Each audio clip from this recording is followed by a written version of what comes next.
Alright everyone, it's been 1 week since I had my tunnel graft procedure to try to correct damage done by the AGGA and the controlled arch braces expansion. Not growth appliances, but expansion devices. They damaged my front teeth, they caused gum loss, they caused alveolar bone loss, and they caused root resorption.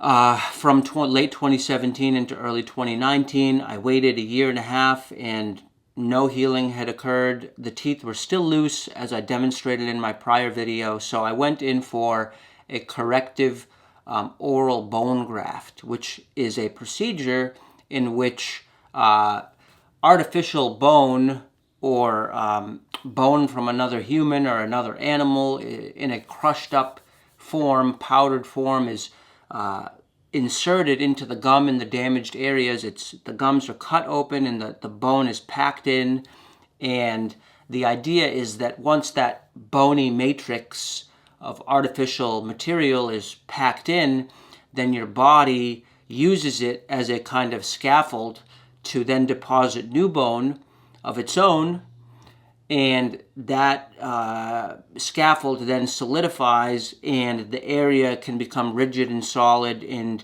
more robust, augmented, and that might heal the area where the bone loss had initially occurred.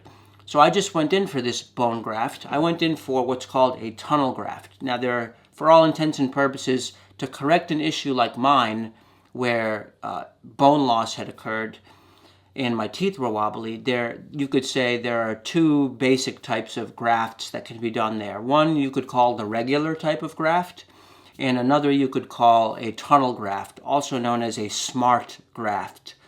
S.M.A.R.T graft is a brand of tunnel grafting, labeled by Dr. Ernesto Lee, who is a pioneer of tunnel grafting. In regular grafting, so you have a damaged area, let's say my upper front teeth, right? If you want to graft them, traditionally using a regular graft, you would flay the gums, you would flap them, which means you cut the gums at the margin, which is where the gums meet the teeth, and then you peel the gum back, and then you pack in your bone, your artificial bone from another human being, a cadaver or bovine, or I think pig, and then they also mix in some other stuff, I guess they're called growth factors, which are chemicals that encourage the body to begin its own bone depositing process. So you have this mixture of artificial bone, animal bone, human bone, and growth factors that gets packed in under this flapped gum, and then you unflap the gum, bring it back down to the margin, sew it back up, and that's a bone graft. A regular bone graft. The problem with flapping the gums like that is that it cuts off the blood supply to the teeth, since the gums carry blood to the teeth. And so for someone like me who was so damaged that cutting off the blood supply might be a final death sentence to teeth that were already in very sketchy shape. Very sketchy shape. So actually I saw a periodontist in January who refused to graft my upper front teeth because they were so damaged.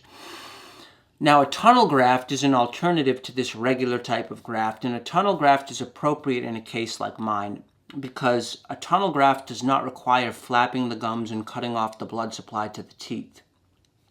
A tunnel graft, instead, you cut a slit parallel to the teeth, you could say, like a pocket, right? Like a kangaroo pouch. And then you pack the bone material, the artificial bone material, into that slit. You tunnel it in, which is why they call it a tunnel graft. Like sending a roto-rooter down a kitchen sink, you send it in through the little slit. And that's why they call it a tunnel graft. This allows you to pack bone material in without flapping the gums. And so this is the procedure that I did last Friday, 7 days ago. As you can see, I'm still quite swollen, especially in my upper lip. Not as bad as I was 72 hours after the procedure, which is when the swelling peaked. But my upper front lip is still pretty fat. I have a hard time smiling. See how my lip kind of, unfolds out and under?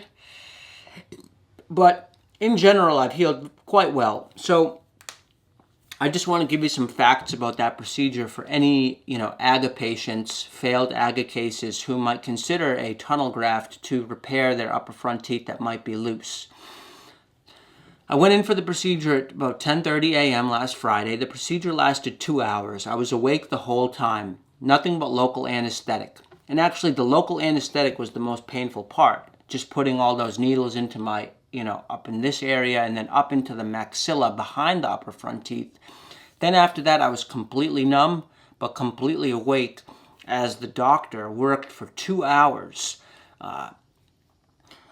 cutting and then peeling things up and off the teeth to access that area that he needs to access to pack the bone. I believe it's called getting under the periosteum. He was trying to get under the periosteum to pack the bone.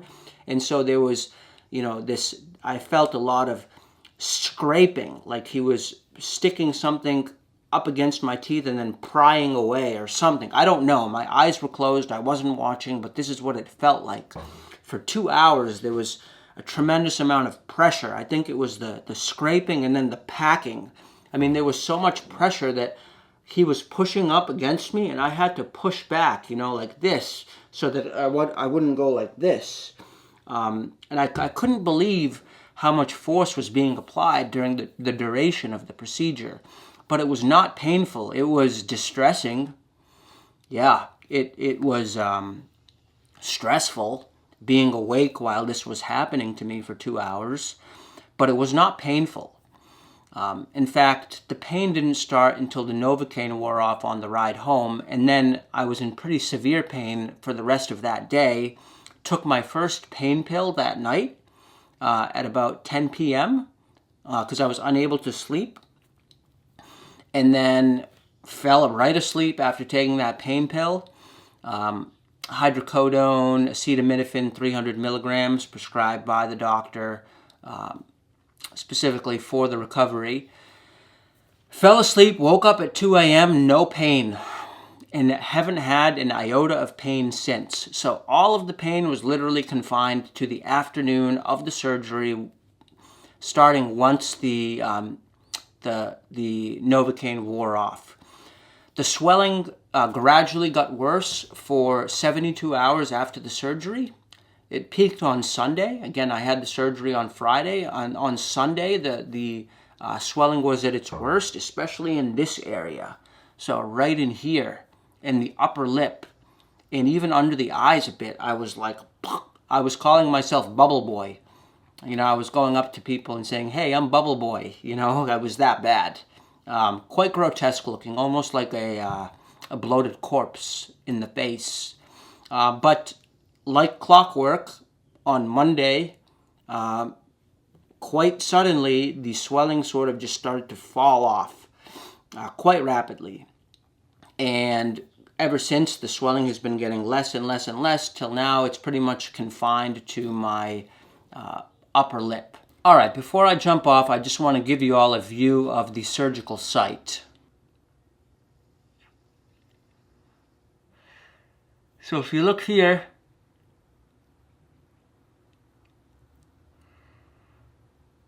all right, so here you see a big wad of glue.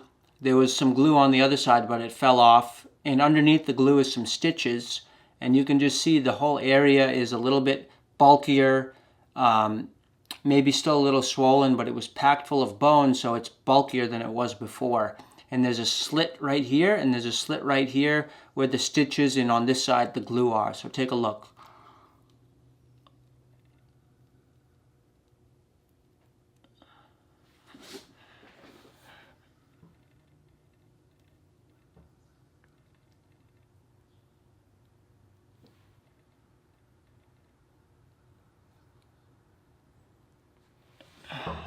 All right.